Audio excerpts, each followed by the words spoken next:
નમસ્કાર. આજના આ ખાસ વિશ્લેષણમાં સ્વાગત છે. સીધી જ વાત પર આવીએ.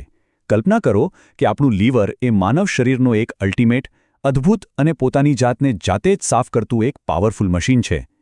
તે દિવસ-રાત લોહીને શુદ્ધ કરવાનું અને ઝેરી તત્વોને બહાર કાઢવાનું કામ કરે છે. આજે આપણે આ સોર્સ મટીરિયલના આધારે સમજીશું કે કેવી રીતે આ અદ્ભુત ફિલ્ટરને એકદમ કુદરતી રીતે જ સાફ અને સ્વસ્થ રાખી શકાય છે. તો ચાલો આ બાબતમાં થોડા ઊંડા ઉતરીએ. શું આપણા શરીરનું આ સૌથી મોટું અને મહત્વપૂર્ણ ફિલ્ટર જામ થઈ રહ્યું છે? આજના આધુનિક સમયની લાઇફસ્ટાઇલ ખરેખર લીવર માટે એક બહુ મોટા પડકાર સમાન છે.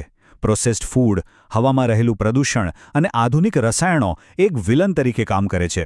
આ બધું ધીમે ધીમે આ મહામૂલ્ય ફિલ્ટરને બ્લોક કરી રહ્યું છે અને જ્યારે આ ફિલ્ટર જામ થઈ જાય ને ત્યારે શરીરની આખી સિસ્ટમ ખોરવાઈ જાય છે. આજની ચર્ચાનો નકશો કંઈક આવો રહેશે. પહેલું, લીવર બગડવાના મુખ્ય કારણો. બીજું, ટોક્સિક લીવરના લક્ષણો. ત્રીજું, 5 જાદુઈ ડિટોક્સ જ્યુસ. ચોથું, રસોડાના અન્ય ઉપાયો. અને છેલ્લે, આહાર અને જીવનશૈલી. આ બધું જાણ્યા પછી આપણા શરીરના આ ફિલ્ટરને રિસ્ટોર કરવા માટેનું એક સંપૂર્ણ અને નેચરલ ટૂલકિટ આપણી પાસે હશે. તો સૌથી પહેલા વાત કરીએ વિભાગ 1 વિશે. લીવર બગડવાના મુખ્ય કારણો. ચાલો સમજીએ કે આજના સમયમાં એવું તે શું છે જે લીવર પર આટલો બધો તણાવ આપી રહ્યું છે. લીવરને નુકસાન પહોંચાડતા મુખ્ય 5 કારણો છે. મેંદો અને ખાંડથી ભરપૂર બહારનો અને પ્રોસેસ્ડ ખોરાક લીવર પર સીધી ચરબી જમા કરે છે. આલ્કોહોલ અને ધૂમ્રપાન તો લીવરના કોષોનો નાશ કરીને આલ્કોહોલિક ફેટી લીવર રોગને નોતરે છે. પેઇન કિલર્સ અને એન્ટીબાયોટિક્સ જેવી દવાઓનો વધુ પડતો ઉપયોગ પણ લીવરની ફિલ્ટર કરવાની ક્ષમતા ઘટાડી દે છે. આ ઉપરાંત પૂરતું પાણી ન પીવાથી ઝેરી તત્વો શરીરમાં જ રહી જાય છે અને શ્વાસમાં જે પ્રદૂષણ જાય છે કે શાકભાજી પર જે કેમિકલ્સ હોય છે ને તે બધું જ અંતે લીવર પાસે જમા થાય છે અને તેને ભયંકર નુકસાન કરે છે. હવે આગળ વધીએ વિભાગ 2 તરફ. ટોક્સિક લીવરના લક્ષણો. જ્યારે આ બધો કચરો ભેગો થાય અને લીવર તેની ક્ષમતા બહાર કામ કરવા લાગે ત્યારે શું થાય છે તે ઓળખવું પણ એટલું જ જરૂરી છે. જ્યારે લીવર ઓવરલોડ થઈ જાય છે ત્યારે શરીર મદદ માટે કેવી રીતે સંકેત આપે છે? આ પ્રશ્ન પૂછવો ખરેખર બહુ જ મહત્વપૂર્ણ છે. રોજબરોજ ઘણી શારીરિક તકલીફોનો સામનો કરવો પડતો હોય છે, પણ એ સમજાતું નથી કે આ બધું લીવર તરફથી આવતી ચેતવણીઓ હોઈ શકે છે. શરીરના આ ડિસ્ટ્રેસ સિગ્નલ્સને સાંભળવા એ સ્વાસ્થ્ય માટે એકદમ અનિવાર્ય છે. અહીં સૌથી અગત્યનો મુદ્દો એ છે કે આ લક્ષણોને જરાય અવગણવા ન જઈએ. જો શરીરમાં સતત થાક અને નબળાઈ લાગતી હોય, પાચન નબળું હોય, વારંવાર ગેસ કે એસિડિટી રહેતી હોય, તો સમજવું કે કંઈક ગડબડ જરૂર છે. ત્વચા પર અચાનક ખીલ થવા, આંખો પીળી પડવી, અચાનક વજન વધવું, મોંમાંથી દુર્ગંધ આવવી અને ખાસ કરીને પેટના જમણા ભાગમાં ઉપરની તરફ હળવો દુખાવો થવો, આ બધી બાબતો સ્પષ્ટપણે દર્શાવે છે કે લીવર ઓવરલોડ થઈ ગયું છે અને તે મદદ માટે પોકાર કરી રહ્યું છે. હવે સૌથી રસપ્રદ ભાગ પર આવીએ. વિભાગ 3, 5 જાદુઈ ડિટોક્સ જ્યુસ. આ એવા શક્તિશાળી સાધનો છે જે મશીનમાં જામેલા કચરાને સાફ કરવાનું કામ કરશે. પહેલો ઉપાય છે બીટ અને ગાજરનું જ્યુસ. આ જ્યુસ બનાવવા માટે 1 બીટ અને 2 ગાજરને સારી રીતે ધોઈ, છોલી અને કાપીને મિક્સરમાં લેવાના છે. થોડું પાણી અને અડધું લીંબુ નીચોવીને તેને બ્લેન્ડ કરી લેવું અને પછી ગાળીને સવારે ખાલી પેટે પીવું હિતાવહ છે.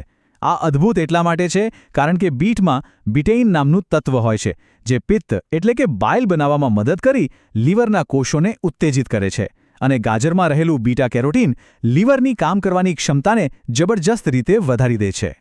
હવે આની સૌથી રસપ્રદ બાબત એ છે કે અહીં આયુર્વેદના સૌથી શક્તિશાળી ઔષધનો ઉપયોગ થાય છે. આ પીણું બનાવવા માટે 1 ગ્લાસ નવશેકું પાણી લેવું, તેમાં અડધા લીંબુનો રસ ઉમેરવો અને પછી તેમાં અડધી ચમચી હળદર પાવડર અને આદુનો રસ મિક્સ કરવો. રોજ સવારે ઉઠીને આ પીવાનું રાખવું. હળદરમાં કિર્ક્યુમિન નામનું સક્રિય તત્વ હોય છે જે લીવરને ડિટોક્સ કરવા અને નવા કોષો બનાવવા માટેનો એકદમ રામબાણ ઇલાજ છે. લીંબુનું વિટામિન સી અને આદુનો સોજો ઓછો કરવાનો ગુણ આ પીણાને એક પરફેક્ટ ડિટોક્સ બનાવી દે છે. ત્રીજો જ્યુસ છે દૂધી અને ફુદીનાનો. એક તાજી, મીઠી દૂધી લેવી, પણ હા, ધ્યાન રહે કે કડવી દૂધી ક્યારેય ન લેવી. તેને છોલીને ટુકડા કરવા, તેમાં 10થી 15 ફુદીનાના પાન ઉમેરવા, થોડું પાણી નાખી બ્લેન્ડ કરવું અને ગાળીને તેમાં ચપટી સંચળ નાખીને પીવું.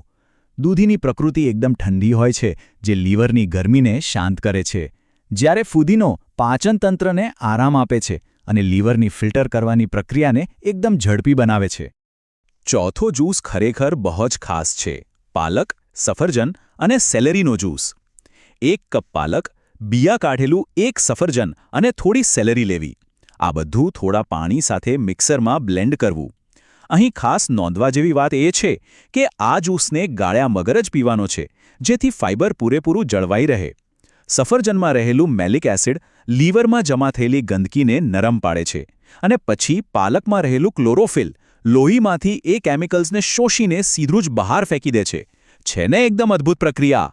અને પાંચમો અંતિમ જ્યુસ છે આમળા અને એલોવેરાનો. 2 ચમચી શુદ્ધ આમળાનો રસ અને 2 ચમચી એલોવેરાનો રસ લઈ તેને 1 ગ્લાસ નવશેકા પાણીમાં મિક્સ કરી લેવું. સવારે ખાલી પેટે 17-15 થી 20 દિવસ સુધી આનું સેવન કરવું જોઈએ. આમળા એ વિટામિન સીનો એક બહુ મોટો ખજાનો છે જે લીવરને સુસ્ત થતું અટકાવે છે, જ્યારે એલોવેરા પેટ અને પાચનતંત્રના માર્ગને સંપૂર્ણપણે સાફ કરી દે છે, જેનાથી લીવર પરનું દબાણ ઘણું ઓછું થઈ જાય છે. વિભાગ 4. રસોડાના અન્ય ઉપાયો. રોજિંદા વપરાશની એવી ઘણી વસ્તુઓ છે જે લીવરના સ્વાસ્થ્ય માટે બહુ મજબૂત બેકઅપ ટૂલ્સ તરીકે કામ કરી શકે છે. દરેક ઘરના રસોડામાં એવી ઘણી વસ્તુઓ છે જેના પાછળનું વિજ્ઞાન સમજવા જેવું છે. જેમ કે ગ્રીન ટી. રોજ 1 થી 2 કપ ગ્રીન ટી પીવાથી તેમાં રહેલા કેટેચિન્સ લીવરની આસપાસની ચરબીને ઓગાળવાનું કામ કરે છે. લસણમાં એલિસિન હોય છે, જે સવારે માત્ર 1 કે 2 કળી ખાવાથી શરીરમાંથી ઝેર બહાર કાઢવાનું કામ કરે છે. અખરોટ એમોનિયાને ડિટોક્સ કરવામાં જબરદસ્ત મદદ કરે છે. અને આયુર્વેદનો અમૃત ગણાતું ગિલોય તેનો ઉકાળો કે ગોળી ફેટી લીવરમાં ખરેખર આશ્ચર્યજનક રાહત આપે છે. 8 થી 10 આ કોઈ સામાન્ય આંકડો નથી. આ રોજના પાણીના ગ્લાસનો આંકડો છે. અંદાજે 2.5 થી 3 લીટર પાણી.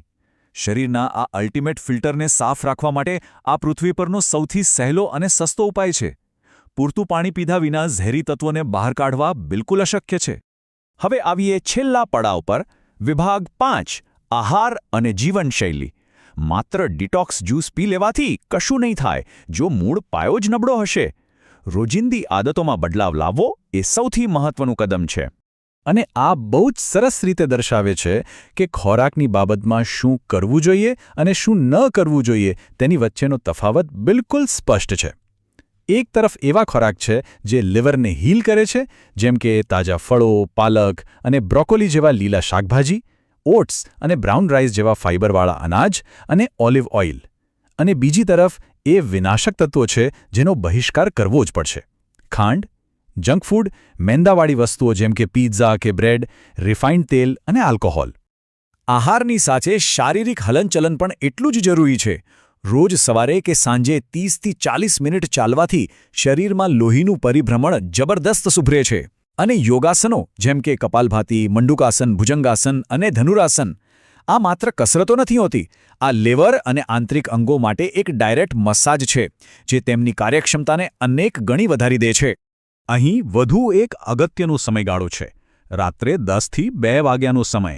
આ રાતનું એ ચોક્કસ સમય છે જ્યારે લીવર ડીપ ક્લિનિંગ મોડમાં જાય છે અને પોતાની જાતને ડિટોક્સ કરે છે. જો આ સમયે જાગરણ થતું હોય ને તો લીવર આ કામ નહીં કરી શકે. તેથી જ 7 થી 8 કલાકની ગાઢ ઊંઘ લેવી એ કોઈ વિકલ્પ નથી, તે સંપૂર્ણપણે અનિવાર્ય છે. અહીં જાણકારી માટે એક અગત્યની નોંધ લેવી જરૂરી છે. આ બધી જ માહિતી સામાન્ય જ્ઞાન અને સોર્સ મટીરિયલ પર આધારિત છે.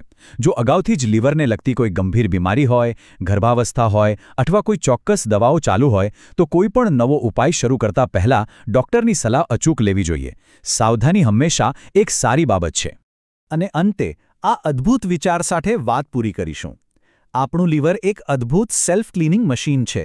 જ્યારે તે સ્વસ્થ રહે છે ત્યારે આખું શરીર ઊર્જાવાન અને તંદુરસ્ત રહે છે. યાદ રહે, આ 5 મેજિક જ્યુસ અને સાચી જીવનશૈલી અપનાવીને શરીરના આ અલ્ટિમેટ ફિલ્ટરની સંભાળ ચોક્કસથી રાખી શકાય છે. તો શું શરીરના આ ફિલ્ટરને આજથી જ આરામ અને પોષણ આપવાનું શરૂ કરવાનો સમય નથી આવી ગયો? સ્વાસ્થ્યનો આ નિર્ણય લેવો અત્યંત જરૂરી છે. જોડાવા બદલ આભાર. હંમેશા સ્વસ્થ અને ખુશ રહો.